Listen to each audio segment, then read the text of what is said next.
여러분 안녕하십니까? 이 시간에는 열왕기상 17장 말씀 중심으로 드리겠습니다. 우리 하나님 아버지께서 우리 자녀들의 삶에 어떻게 은혜를 베푸시는지, 어떻게 일하시는지에 관해서 잘 말씀하고 계시는 부분입니다. 이 당시에 이스라엘 왕 아합 왕 시대였는데, 이 아합 왕 시대 때는 영적으로 아주 암흑기간이었습니다. 하나님을 멀리 떠나게 되고 우상을 섬기게 되고 또 하나님의 종들을 죽이고 하는 그러한 핍박 시대였습니다. 이때에 하나님께로부터 이제 부르심을 받고 일을 하는 하나님의 종 엘리야가 있었습니다. 하나님께서 엘리야에게 말씀하시기를 아합 왕이 너를 죽이려고 하니 너는 요단강 쪽으로 가면 그릿 시내가 있는데 그쪽으로 들어가서 숨어 있으라. 그러면 내가 그곳에서 네게 먹을 것을 주겠다. 그렇게 말씀을 하셨습니다. 그래서 엘리야는 하나님께서 말씀하신 대로 그릿 시냇가로 거리로 들어가서 그곳에서 이제 숨어서 있게 됩니다. 근데 하나님께서 말씀하신 대로 먹을 것을 주셨습니다. 어떻게 주셨느냐 하면은 아침 저녁으로 까마귀들이 먹을 것을 가지고 와서 떨어뜨려 줍니다. 떡도 주고요, 또 고기도 주고요. 이렇게 까마귀들이 그 일을 했습니다. 이것을 통하여서 엘리야가 이제 지나게 되는데, 여기 4절, 6절에 보시면은 하나님께서 엘리야에게 하신 말씀이 기록되어 있습니다. 내가 까마귀들에게 명령하여 거기서 너를 먹이게 하리라. 그런 말씀이 있습니다. 6절에 보시면은 까마귀들이 아침에도 떡과 고기를 가져왔고 저녁에도 그렇게 했다. 그렇게 기록되어 있습니다. 여기서 하나님께서 우리에게 보여주시는 것이 무엇입니까? 이 엘리야가 볼 때는 까마귀들이 먹을 것을 떨어뜨려 주지만은 사실은 하나님께서 하시는 일이죠. 하나님께서 말씀하신 대로 내가 까마귀들에게 명령하여 내가 너를 먹이게 하겠다고 하셨죠. 그러니까 하나님이 하신 것입니다. 사람의 눈으로 볼 때는 까마귀들이 먹을 것을 주고 하지만은 영적으로 우리가 믿음으로 보면은 하나님께서 까마귀들을 통하여서 먹여주시는 하나님의 은혜인 것이죠. 우리의 삶에도 그렇습니다. 우리의 삶에 하나님의 은혜가 어떻게 나타나는가? 사람들을 통하여서 나타나잖아요. 지금 이 엘리야에게는 까마귀들을 통하여서 하나님이 하시는 일이 나타나잖아요. 그렇죠? 말씀이 없으면은 까마귀가 먹이를 먹을 것을 주는 것이구나, 그렇게 생각할 수밖에 없지요. 그러나 하나님께서 말씀하시기를 내가 까마귀들을 통하여서 내가 네게 먹을 것을 주겠다고 말씀하셨죠. 분명히. 그러니까 하나님의 손길이란 말입니다. 그와 마찬가지로 우리 하나님의 백성들이 이 세상을 살아갈 때에 하나님의 손길이 사람들을 통하여서 대부분 나타나십니다. 그것을 우리는 읽을 줄 알아야 됩니다. 그런데 우리가 믿음이 없으면은 나를 도와주는 그 사람만 보고 그 사람의 도움에 감사만 하지 하나님에 대해서는 생각지도 아니합니다. 우리 그렇게 하시면 안 됩니다. 다 하나님의 손길이에요. 하나님의 은혜로 이웃을 통해서 내가 도움을 받고 사는 것입니다. 예를 들어서 우리가 신앙생활 하는 데 있어서 우리가 어려운 일을 당해서 지쳐 있을 때에, 또 어떤 문제로 인해서 두려움에 빠져 있을 때에 믿음의 형제들이 찾아와서 격려해 줍니다. 기도해 줘요. 그리고 하나님의 말씀을 전달해 줍니다. 이것이 바로 하나님께서 베푸신 은혜입니다. 하나님의 방법이라고요. 그래서 우리는 이 하나님의 손길, 나의 오늘 하루의 삶에 하나님이 수고하시는 은혜를 발견하셔야 되고, 그 은혜를 베풀어 주신 하나님께 감사할 줄 알아야 됩니다. 하나님께서 분명히 말씀하셨죠. 내가 늙을 때까지, 내가 노년에 이르기까지 내가 너를 돌봐주리라 그러셨잖아요. 이스라엘 백성들이 애굽에서 해방을 받고 이제 애굽에서 나와서 하나님의 인도를 받아서 광야의 길로 들어갑니다. 거기에 보면은 구름 기둥이 나타나고, 구름이 나타나서 저들을 보호해주고, 구름이 움직입니다. 그 구름 기둥이 움직이는 것을 따라서 갑니다. 사람들의 눈에는 구름이지만은 하나님께서 그 구름을 통하여서 이스라엘 백성들을 보호해 주시는 것이고, 그 구름 기둥을 통하여서 이스라엘 백성들을 인도해 주시는 것이죠. 그래서 우리 눈에 보이는 대로 구름만 바라보고 그 구름을 감상하고, 구름이 어떻다 저렇다 하라고 말하라고 구름이 있는 것이 아니라, 그 구름을 통해서 하나님이 나타나시는 은혜를 보셔야 되고, 그 은혜를 베푸르신 하나님께 감사하실 줄 알아야 되는 것입니다. 그래서 우리 하나님의 백성들이 하나님의 말씀을 통하여서 나에게 하나님께서 이 환경을 통해서 어떻게 은혜가 나타나시는지, 사람을 통해서 어떻게 나타나시는지를 여러분이 읽으실 줄 알아야 됩니다. 그것을 읽으셔야 그 은혜를 베풀어 주시는 하나님께 감사할 줄 알고, 그러한 생활을 해야 하나님과의 인격적인 관계가 깊어지는 것입니다.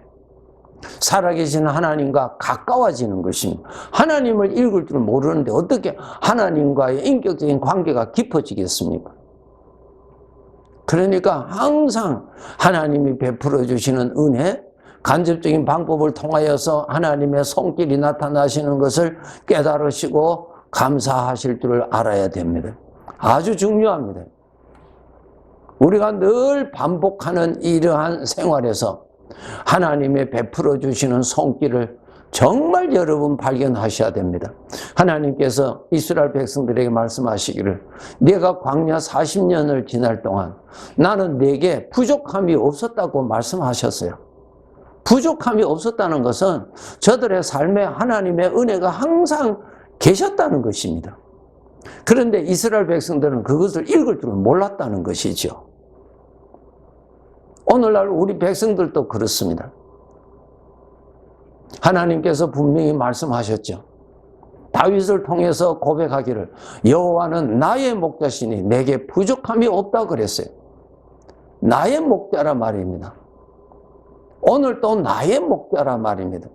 비록 사망의 음침한 골짜기를 다니는 환경의 어려운 문제를 만날지라도 그러한 가운데서도 하나님의 은혜가 계신다는 것입니다. 푸른 초장으로 쉴만한 물가로만, 그 편안할 때만 하나님의 손길이 있는 것이 아니라 사망의 엄침한 골짜기를 통과하는 그러한 어려움 중에서도 하나님의 은혜가 계신다는 것입니다.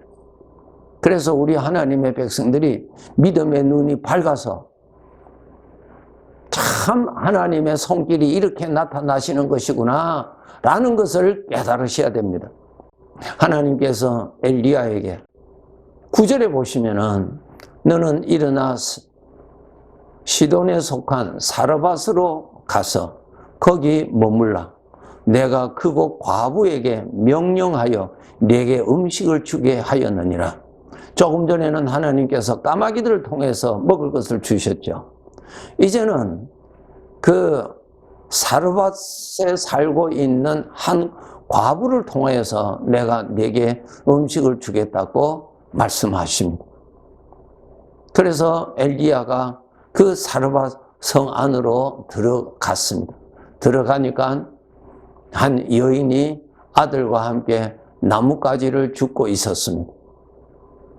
그래서 이 엘리야가 그 부인에게 내가 마실 물이 필요하니 마실 물을 좀 달라고 요구를 하지요. 그래서 그 여인이 물 가지러 가는 길에 또다시 말합니다. 내가 먹을 음식이 필요하니 먹을 것을 달라고 또 말합니다. 그럴 때 이 여인이 말합니다. 우리는 지금 한 번밖에 먹을 수밖에 없는 가루 조금, 기름 조금밖에 없습니다.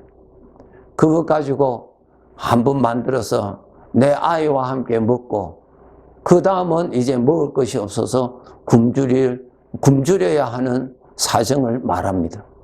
그때 엘리야가 이 부인에게 말하기를, 하나님께서 말씀하시기를 부인이 그렇게 나에게 빵을 만들어서 주면은 하나님께서 그 가루통에 가루를 채워주시고 기름병에 기름을 이 가뭄이 해결될 때까지 다 채워주신다고 말씀하셨습니다. 그렇게 전달해 줍니다. 여러분이 아시는 바와 같이 이 부인은 하나님의 말씀대로 믿었습니다. 하나님을 믿는 신실한 여인이었던 것을 알 수가 있죠. 네. 사람의 눈으로 볼 때는, 사람의 생각으로 볼 때는 한 번밖에 만들어서 먹는 마지막 음식인데도 하나님께서 말씀하신 대로 믿었습니다. 참 좋은 믿음이죠. 믿음이라고 하는 것은 우리는 하나님을 믿는 사람이죠. 사람들은 무엇을 믿는 사람입니까? 자기 속에 나타나는 것을 믿는 사람이죠. 이것이 다릅니다. 우리는 하나님을 믿는 사람이고 세상 사람들은 자기 속에 나타나는 육신의 것을 믿는 사람입니다. 우리도 전에도 육신의 것을 믿는 사람이었죠. 그 육신의 배후에는 죄가 있고요, 죄의 배후에는 사탄이 있다고 말씀하셨죠. 우리들도 그렇게 내 안에 나타나는 육신의 것을 믿고 살던 우리들을 하나님께서 해방시켜 주셔서 하나님을 믿는 사람으로 구원해 주셨죠. 이 사르밧, 이 과부, 이 여인이 하나님을 믿는 사람이었어요. 자기 육신의 것을 믿지 아니한 사람입니다.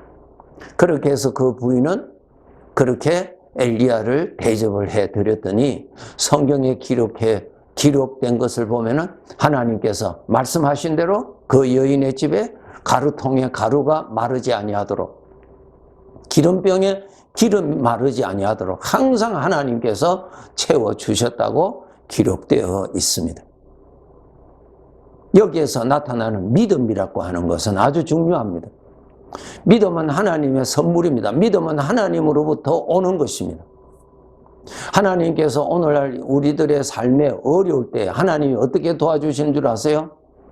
사람 이웃을 통해서도 하나님께서 까마귀들을 통하여서도 도와주시지만은 그 다음에 나에게 또 어떻게 도와주시는 줄 아세요? 믿음을 주세요. 그런 걱정과 두려움을 믿지 아니하고 하나님을 믿도록 하나님께서 믿음으로 나의 마음과 생각을 주관해 주십니다. 믿음으로 인도해 주십니다. 이것이 하나님의 역사입니다. 우리 믿는 사람들에게 이 믿음이 나타나죠? 특별히 어려울 때 믿음이 나타나잖아요. 불안을 믿는 대신에 하나님을 믿어지죠? 이런 소리 저런 소리가 들리지만은 그것을 믿지 아니하고 하나님을 믿지요? 그것이 내 믿음이 아니에요. 하나님께서 믿음으로 그 불안 가운데 두려움 가운데 나를 보호해 주시는 하나님의 손이에요. 그것이 하나님의 보호막이에요. 믿음이. 그래서 그 믿음으로 나를 이끌어 주시는 것입니다. 사망에 빠지지 아니하도록, 절망에 빠지지 아니하도록, 나를 속이는 거짓 영에 빠지지 아니하도록 하나님께서 믿음으로 내 마음을 붙들어서 인도해 주시는 그 믿음이 바로 하나님의 손길입니다. 하나님의 은혜요. 우리가 이 세상을 떠날 때까지 항상 우리에게 믿음으로 나타나죠. 믿음으로 나타나는 그것이 하나님의 은혜입니다. 나에게 믿음이 있어 하나님의 은혜가 있다는 것입니다. 아주 귀한 것입니다. 그래서 나에게 이 믿음이 있다는 것이 바로 하나님의 은혜요. 이 어려운 중에서 나를 지켜주시는 하나님의 손길이요. 길이 없는 홍해 앞에서도 하나님께서 하나님께서 약속하신 대로 이 사르밧 과부가 믿은 대로 믿어지는 것은 하나님께서 그 어려움 중에서도 구원해 주시는 하나님의 손길이요. 이 과부의 집에 가뭄이 다 마칠 때까지 하나님께서 먹여주시기 위해서 믿음을 주신 것입니다. 이 믿음이라고 하는 것이 바로 하나님이 친히 역사하시는 손길입니다. 이런 믿음으로 우리에게 오늘날까지 우리와 함께 하셨고 오늘날까지 그 험악한 여러 가지의 문제 속에서 빠져나왔잖아요. 이것이 하나님의 은혜입니다. 믿음이 없으면 우리가 빠져나왔겠어요? 그냥 사망에 사로잡히지요. 죄의 종로로 달 수밖에 없지요. 이것이 하나님이 나를 건져주시는 것입니다. 하나님이 나를 구원해 주십니다. 하나님께서 나의 발을 높은 곳으로 옮겨서 이 빠지지 아니하고 건너가게 해주시는 것입니다. 그것이 하나님의 은혜, 하나님의 손길이요. 전능하신 하나님의 구원입니다. 이런 것이 우리들에게 나타나지요. 그것이 내 믿음이 좋구나. 아니에요. 그것이 내 믿음이 아니에요. 하나님께서 나를 돌봐주시는 하나님의 손길입니다. 믿음으로 나타나시는 것입니다. 그래서 우리들의 삶에 하나님이 나타나시는 것을 여러분이 깨달으시고 그렇게 나타나시는 하나님께 감사하시면서 사셔야 됩니다. 우리가 잘못되게 생각하는 것이 감사는 나의 만족이 채워졌을 때 감사하다고 하는 잘못된 생각이 있습니다. 아니에요. 감사라는 말은 큰 은혜를 받든 작은 은혜를 받든 은혜를 받았을 때는 감사해야 되는 것이 마땅한 일이란 말입니다. 마땅한 일이라. 하나님의 은혜로 살아갔을 때는 그것이 크게 일어났든 작게 일어났든 하나님의 은혜 아니면 하나님이 나를 사랑하셔서 베풀어 주시는 것인데 거기에 대해서는 우리는 감사로 보답해야 되는 것이 당연한 것이다 말입니다. 여러분 이렇게 하나님이 지으신 세상, 하나님이 주인이신데 우리의 하나님은 내 아버지입니다. 아버지가 베풀으시는 은혜 여러분 보실 줄 알아야 되고 읽으실 줄 알아야 되고 베풀으신 은혜 받으실 줄 알아야 되고요. 그리고 그 베푸신 하나님께 감사할 줄 알아야 됩니다. 네, 감사합니다.